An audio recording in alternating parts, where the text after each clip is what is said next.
Tonya Maxine Harding lahir pada tanggal 12 November tahun 1970 di Portland, Oregon.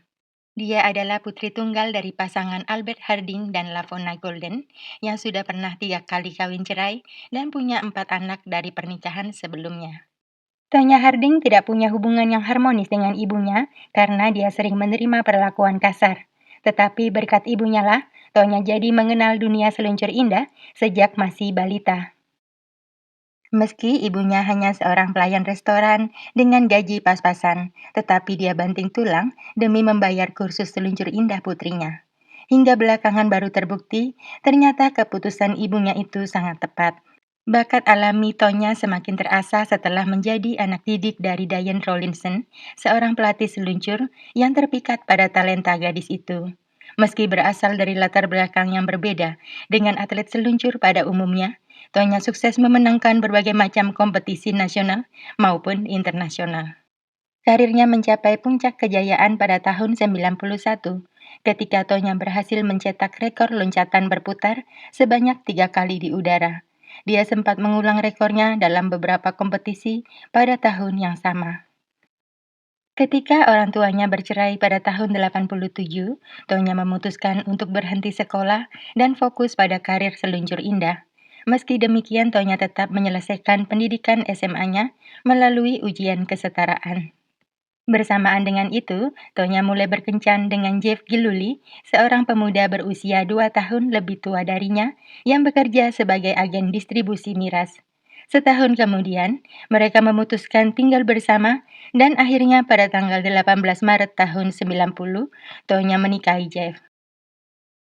Sayangnya pernikahan pasangan muda itu berakhir pada tahun 93 karena Jeff sering melakukan KDRT. Meski demikian, setelah bercerai, Tonya tetap menjalin hubungan dekat dengan mantan suaminya. Bahkan Jeff ikut merencanakan penyerangan Nancy Kerrigan, rival terberat Tonya, pada tahun 94. Nancy Ann Kerrigan lahir pada tanggal 13 Oktober tahun 69 di Stoneham, Massachusetts, dalam keluarga yang sederhana. Meski tidak memiliki bakat alami seperti Tonya, tetapi Nancy beruntung memiliki keluarga yang mendukung karirnya. Ayah Nancy bekerja keras demi mewujudkan impian putrinya jadi atlet seluncur indah. Bahkan, ayahnya rela bekerja sambilan sebagai petugas kebersihan di arena tempat Nancy biasa berlatih agar putrinya bisa latihan secara gratis. Nancy berlatih dengan giat untuk membalas budi atas pengorbanan ayahnya hingga dia berhasil jadi peseluncur indah yang terkenal. Sebagai sesama peseluncur indah, Nancy mengenal Tonya Harding meski tidak terlalu akrab. Mereka sempat beberapa kali berkompetisi dalam kejuaraan yang sama. Namun, saat itu Nancy mengira persaingan mereka adalah wajar dalam dunia olahraga, di mana menang atau kalah sudah biasa terjadi. Dalam kejuaraan World Figure Skating Championship yang diadakan pada tahun 91, Tonya meraih medali perak, sedangkan Nancy harus puas dengan medali perunggu. Kemudian, pada Olimpiade musim dingin tahun 92, Nancy berhasil meraih medali perunggu, sedangkan Tonya hanya berhasil duduk di peringkat keempat. Sebenarnya Tonya dan Nancy memiliki gaya serta keunikan tersendiri saat berkompetisi. Penampilan Tonya selalu bergelora, penuh variasi loncatan-loncatan berputar di udara, diiringi latar belakang musik cadas yang menghentak dan kostum menyala bikinan ibunya. Sedangkan penampilan Nancy lebih anggun, dengan gerakan-gerakan artistik diiringi alunan musik klasik serta kostum spesial buatan para perancang. Publik menilai Nancy lebih unggul dibanding Tonya karena reputasi serta latar belakang keluarganya yang harmonis, meskipun dia tidak bisa melakukan loncatan secanggih Tonya. Karena hal itu, setelah meraih medali pada Olimpiade musim dingin tahun 92, Nancy kebanjiran tawaran kerjasama dari sejumlah perusahaan besar yang memintanya untuk mempromosikan produk mereka.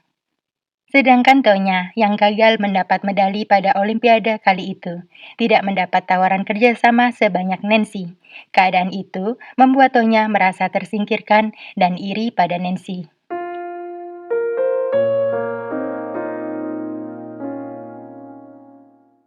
Berawal pada bulan Desember tahun 93, Tonya curhat kepada mantan suaminya tentang kekesalannya terhadap Nancy. Saat itu, entah disadari atau tidak, tetapi dalam ucapannya tersirat seolah Tonya berharap Nancy batal berkompetisi dalam Olimpiade musim dingin tahun 94. Jeff yang terpancing dengan ucapan Tonya jadi ikutan kesal dan menceritakan keinginan mantan istrinya itu kepada temannya Sean Eckhart yang juga adalah pengawal Tonya. Saat itulah Sean mendapat ide untuk mencederai Nancy agar mundur dari kejuaraan US Figure Skating Championship yang dijadikan sebagai babak penyisian timnas Amerika untuk Olimpiade. Bila nanti Nancy mundur, maka terbuka kesempatan besar bagi Tonya untuk menang dan terpilih sebagai peseluncur Olimpiade. Jeff kemudian menyampaikan usulan Sean itu kepada Tonya yang langsung setuju. Sean kemudian meminta temannya Derek untuk membantu dalam aksi itu. Namun Derek sepertinya enggan jadi eksekutornya dan menawarkan tugas itu kepada keponakannya Shane Stan. Shane menyanggupinya setelah diiming-imingi imbalan sebesar $4.500 atau setara 50 juta rupiah lebih. Akhirnya pada tanggal 27 Desember tahun 1993, Derek, Shane, dan Jeff berkumpul di rumah Sean untuk menyusun rencana. Tetapi pada pertemuan pertama itu, Tonya belum ikut hadir, barulah pada pertemuan kedua Tonya muncul. Saat itu, Tonya datang untuk menyerahkan 2 lembar gambar wajah Nancy yang dirobeknya dari sebuah majalah, sekaligus menyerahkan uang muka kepada Shane sebesar $2.700, sedangkan sisanya akan dilunasi setelah rencana mereka selesai. Disepakati aksi penyerangan akan dilaksanakan sehari sebelum kompetisi dimulai pada saat Nancy sedang berlatih. Pada tanggal 6 Januari tahun 94, semua orang yang hadir di Detroit Cobo Arena untuk menyaksikan latihan terakhir Nancy Kerrigan dikejutkan dengan suara raungan kesakitan dari dalam koridor. Semua orang berlarian ke arah sumber suara itu untuk melihat apa yang sebenarnya terjadi. Saat itulah mereka melihat Nancy yang terduduk di lantai sambil menangis terseduh-seduh memegangi kaki kanannya. Di bawah sorotan kamera awak media yang kebetulan hadir di sana, Nancy mengucapkan kata-katanya yang jadi viral, why me, mengapa saya, berulang-ulang kali. Rupanya, Nancy baru saja diserang oleh seorang pria tak dikenal menggunakan baton atau tongkat polisi hingga kena lutut kanannya. Sayangnya pria itu berhasil melarikan diri setelah memecahkan salah satu kaca di arena. Untungnya, nyawa Nancy masih selamat dan dia segera diungsikan ke ruangan tertutup oleh pengawalnya. Insiden itu segera dilaporkan kepada pihak kepolisian. Sesuai dugaan, Nancy Kerrigan batal ikut kompetisi akibat cederanya, sedangkan Tonya Harding keluar sebagai juara pertama dan posisi kedua dimenangkan oleh Michelle Kwan. Itu artinya Tonya dan Michelle yang akan ikut Olimpiade di bulan Februari. Tetapi rencana Tonya Harding jadi berantakan ketika Perserikatan Peseluncur Amerika mengizinkan Nancy ikut Olimpiade. Pada akhirnya, Tonya dan Nancy pun berangkat ke Norwegia untuk mengikuti Pekan Olimpiade musim dingin 94 yang diadakan di sana. Meski demikian, penyelidikan atas insiden penyerangan Nancy tetap berlangsung. Para penggemar Nancy sempat menduga pelakunya adalah salah satu fans fanatik pesaingnya, apalagi 9 bulan sebelumnya, Monica Seles petenis Amerika mengalami kejadian serupa. Namun 8 hari setelah kejadian, tepatnya pada tanggal 14 Januari tahun 94, pertanyaan masyarakat tentang siapa pelaku dari insiden penyerangan itu akhirnya terjawab ketika Shenstein, eksekutornya menyerahkan diri ke kantor polisi. Berdasarkan pengakuan dari Shane, terungkap bahwa selain dirinya masih ada beberapa orang lainnya yang ikut terlibat yang semuanya terkait dengan Tonya Harding. Mereka adalah Jeff Gillooly, mantan suami Tonya, kemudian Sean Eckert, pengawal Tonya, Derek Smith, teman Sean, sekaligus paman dari Shane, dan yang terakhir adalah Tonya Harding sendiri. Peseluncur indah itu rupanya tahu dan membantu persiapan penyerangan. Polisi kemudian menangkap Jeff, Sean, dan Derek dengan tuduhan mencederai orang lain. Sementara itu di Norwegia, Komite Olimpiade Amerika sempat memanggil Tonya Harding terkait penyelidikan polisi atas keterlibatannya dalam kasus penyerangan Nancy, tetapi dia tetap diizinkan berkompetisi. Kabar keterlibatan Tonya akhirnya sampai juga ke telinga Nancy. Peseluncur itu membalas Tonya dengan cara mengenakan kostum yang dipakainya saat penyerangan dalam penampilan pembukanya. Nancy sengaja melakukan itu untuk meluapkan kejengkelannya sekaligus menyindir Tonya. Dalam Olimpiade kali itu, prestasi Tonya anjlok dan dia dipermalukan akibat insiden tali sepatunya yang rusak, hingga dia hanya mendapat posisi ke-8. Masyarakat menganggap kejadian itu sebagai karma. Sedangkan Nancy Kerrigan mengalahkan Tonya Harding secara telak dengan menduduki posisi kedua dan berhasil menyabat medali perak. Sekembalinya dari Olimpiade, Tonya harus menjalani sejumlah penyelidikan dari pihak kepolisian maupun Asosiasi Peseluncur Indah Amerika yang menaunginya selama ini. Meski awalnya sempat mengelak atas keterlibatannya dalam insiden itu, tetapi akhirnya pada tanggal 16 Maret tahun 94, Tonya Harding menerima kesepakatan dengan mengaku bersalah demi mendapat keringanan hukuman. Tonya dijatuhi hukuman 3 tahun masa percobaan serta wajib melakukan pengabdian masyarakat selama 500 jam. Dia juga dikenai denda sebesar 100.000 dolar atau setara hampir 1,5 miliar rupiah karena aksinya menghalang-halangi penyelidikan. Shenstein dan pamannya Derek Smith mengaku bersalah atas keterlibatan mereka dan keduanya dihukum 18 bulan tahanan. Sedangkan Jeff Gillooly dan Sean Eckert dinyatakan bersalah dan keduanya dijatuhi hukuman 2 tahun penjara serta diwajibkan membuat permintaan maaf secara terbuka kepada korban mereka, Nancy Kerrigan. Tonya Harding juga menerima hukuman disipliner dari Asosiasi Seluncur Indah Amerika yang memecatnya dari keanggotaan dan Tonya juga dilarang berkompetisi seluncur indah untuk selamanya. Selain itu, kemenangan Tonya pada US Figure Skating Championship tahun 94 yang membuatnya jadi ikut Olimpiade akhirnya dianulir atau dibatalkan.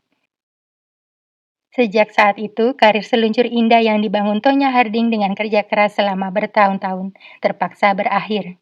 Perlahan tapi pasti, kehidupan Tonya berubah 180 derajat dari atlet yang disanjung menjadi sosok yang dibenci masyarakat akibat ulahnya bersaing secara tidak sehat. Tonya pun kehilangan sumber penghasilan hingga mengalami kesulitan keuangan.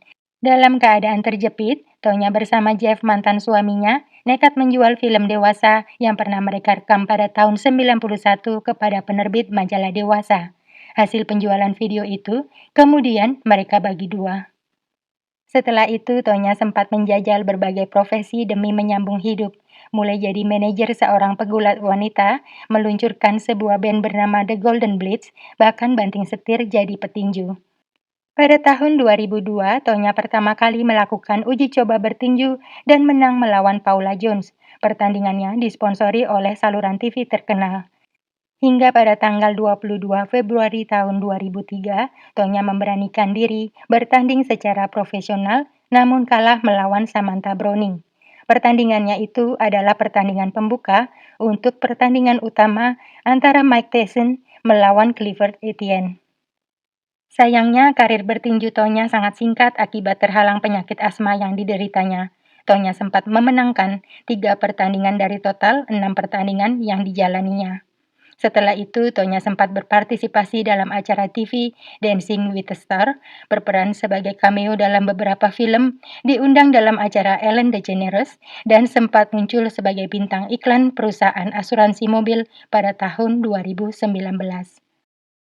Tonya sempat dihukum atas kasus penganiayaan, kemudian dia menikah dan menjalin hubungan dengan beberapa pria.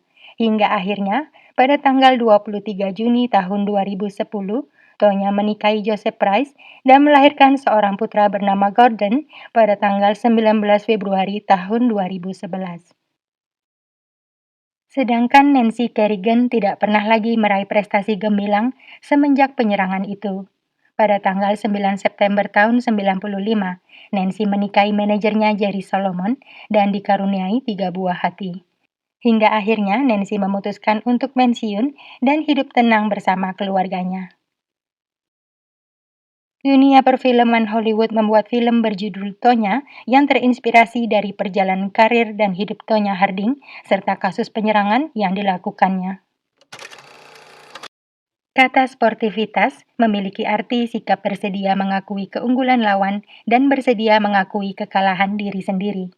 Tonya Harding adalah seorang atlet yang tidak sportif karena dia tidak mau mengakui keunggulan Nancy hingga nekat bersaing secara tidak sehat.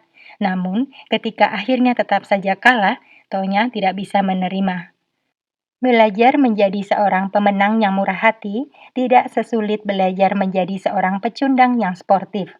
Padahal, mengalami kekalahan adalah sebuah pengalaman berharga yang bisa melatih kita menjadi manusia yang rendah hati. Itulah akhir kasus kali ini. Sampai jumpa dalam kasus berikutnya dan terima kasih.